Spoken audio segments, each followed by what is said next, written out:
So we got to go ahead and get into what Corey Holcomb had to say about Dwayne Wade's son. Let me ask you this. Yeah. Craig, Darlene, anybody in the room? If somebody has an obnoxious, rude woman with them at the dinner table while y'all out, you know who I'm talking about, them bitches. Ah, fuck that. This obnoxious woman. Right. Or they got their son who dresses like a woman. Oh. Which is worse to deal with? And he's obnoxious, the son? No, his son got on a dress and lipstick and a skirt. That's, man, I Which is worse? I guess Why for is you the guys son that would with be us? worse, but I think anybody that is interrupting. You sitting up there, you got the choice. An obnoxious woman who doing way too much, or somebody whose son got on lipstick, a skirt, eyelashes, wig. Right. You supposed to just sit there like this normal. Or talk to him like it's normal. You tell me, what's the worst scenario to be in? You know what I mean? Why, did that just happen? No, I saw this interview with Dwayne Wade, and I just don't understand why Dwayne Wade likes to talk about everything good about his son except the elephant in the room. See, here's the thing. If Dwayne Wade's son is wearing makeup and a skirt and dress, and he's acting more ladylike than the woman being obnoxious, I think there's a bigger problem with a woman that don't know how to act and behave more like a woman than the man. If the man can act more like a woman than the actual woman, there's a problem. Because D-Wade, all you got to do is look at D-Wade nails. He got his nails painted? You got to see this, dog. D-Wade been dressing like this. He used to wear the capris with the motherfucker. Look, D-Wade don't want the smoke like his son want the smoke. His son don't care. Right. I don't care. This is who I am. But D-Wade wants to try and make it seem like this is something. He wants to make it seem like something's wrong with you for not just accepting this for what it is. Man. And we're going to talk about that. Let me ask you something. Is the video? Him and Magic Son about to do a movie together. What is it called? Tu Wong Fu 2. Tu Wong Fu 2. Hold on. Look at this, man. Look at this. Wow. Wait to hear him talk. And it was amazing. Since then, okay, but... Enough! Cut it off. Wait, does he have diamonds too? D-Wade is low-key exploiting his son. Diamonds on his Let me tell you something, man. We finna get into this, dog, because I'm not finna let it ride. And everybody be talking about Corey foul. Corey ain't foul. Corey is the elder in the village, and I'm speaking up for the village. Problem is, Corey, you're the old guy in the village that is speaking up out of turn when nobody asks you to speak up. And the villagers are telling you either shut the fuck up or we'll kick your ass out and replace you with somebody who will shut the fuck up. All I'm gonna say is so far, tread lightly on D-Wade's son because paperwork. Can we get that nonsense off the screen? I just wanted people to hear it. Hold on, now check this out, man. If you step to me with a boy like this, and you expect me not to address the elephant in the room, I already know you're gonna be mad at me. Because I'm gonna say, hey, what the fuck wrong with your boy? You know he can't be around my boys. I don't want none of that toxic ass-up enemy behavior. Toxic masculinity. Ass up enemy. That's what I call it. Toxic ass up enemy behavior around my young boys. They should not have to feel the pressure of smiling it off with this man who found a way to tuck his nuts in a thong. My boys ain't got to go through that. Everybody wonder why motherfucking LeBron left Miami. There it is. That's why LeBron left Miami. I don't care what nobody say. LeBron didn't want his sons growing up having to smile and hoop with somebody who only posts you up.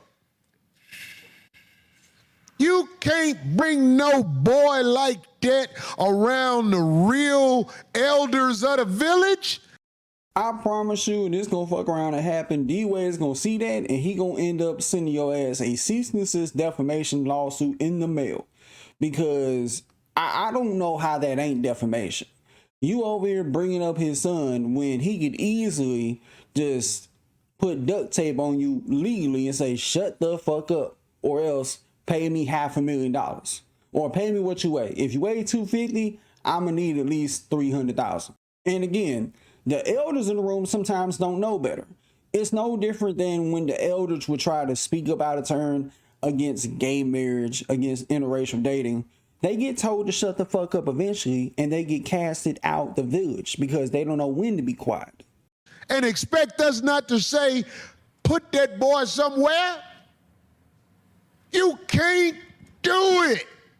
I don't care what they trying to make us be in this world. You cannot present somebody like that and not expect me to address it. And that's what I'm doing, addressing it. You had me thrown off by that, babe, because I saw Dwayne Wade's nails. He even had embellishments on them, like little This is diamonds. cold blood. I saw his nails. Yeah, he had a See, big D. Wade ain't doing right by his son because his son shouldn't have to face it by himself. D. Wade has evidence of bubonic blood going on in his world. If anything, I think Dwayne Wade is being a supportive father. And honestly, I think that D. Wade was in a damn if he did, damn if he don't situation.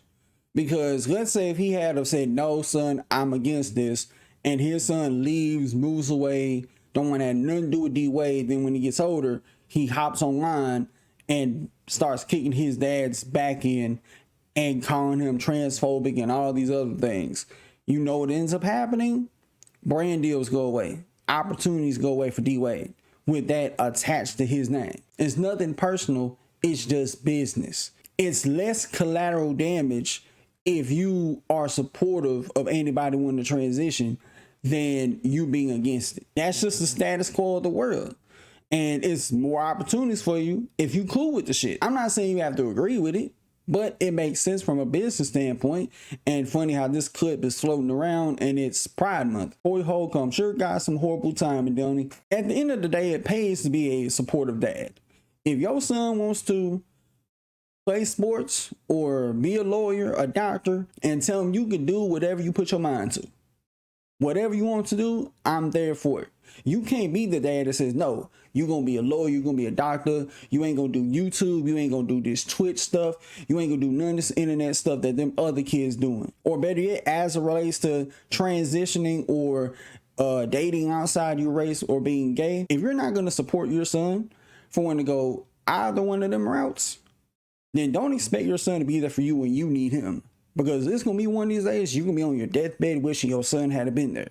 And you're going to be thinking, damn, if I was nicer to my son, he would be here. If you support your son's actions in the manner of speaking that I'm talking about, then they're going to always be there for you when you need them. Because when they needed you, you were there.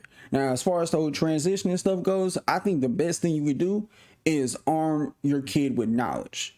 And if they still want to go through with it, then all right, fine. But just know, D-Wade got enough money to actually fund that. Not the average person has enough money to go through them transitionals. See, Corey is the type of person that if he had a friend that went gay or transition, he would not want to have nothing to do with them. All because they made a life-altering decision. All because they made a choice. Me, I couldn't be that type of person who says, I don't want to have nothing to do with you if you're gay. Or no, I can't be that type of person. Because I look at it like, what did you do wrong to me in order for me not to be friends with you? If you didn't do anything wrong to me, why would I stop being friends with you? Why would I stop being friends with somebody who's gay and decides to get married or who decides to transition? That is their choice, and I'm always going to be their friend no matter what, because that's what real friends do. And most importantly, that's what supportive parents do. They stick by their kid's side no matter what, through thick and thin. And I know some people can say, well, there's a difference between dating outside your race and being gay and transitioning. They have some differences, but they all have one common thing. You always have that elder statesman through each generation that would be against interracial dating, whether it was white, black, whoever, or when it comes to being gay, you have those elder statesmen and you have the modern elder statesman who's against transitioning. The best thing you could do is arm somebody with knowledge. And if they still want to go through with it, then hey, by all means. Now, of course, I do think it's more of an age appropriate thing to do. But at the same time, I can't fault Dwayne Wade for being a supportive father. And I think that's what makes him a better father than a lot of other dads out there. There's a lot of dads out here that have disowned their son for simply wanting to take part in a career path that they didn't like. Whether it was sports, wrestling, YouTube, Twitch, or who they date. Oh, if they date a white girl, if they brought a black girl home, if they chose to be gay, they didn't want to have nothing to do with them. And I'm pretty sure that there was a lot of kids out there that grew up with a dad like dads that wasn't supportive, that wasn't there for them, that would love to have a father like D Wade that's always going to be there for them and support them no matter what. But with that being said, y'all let me know what you think about this mess in the comments below. Till next time, I'll see y'all in the next video. Peace.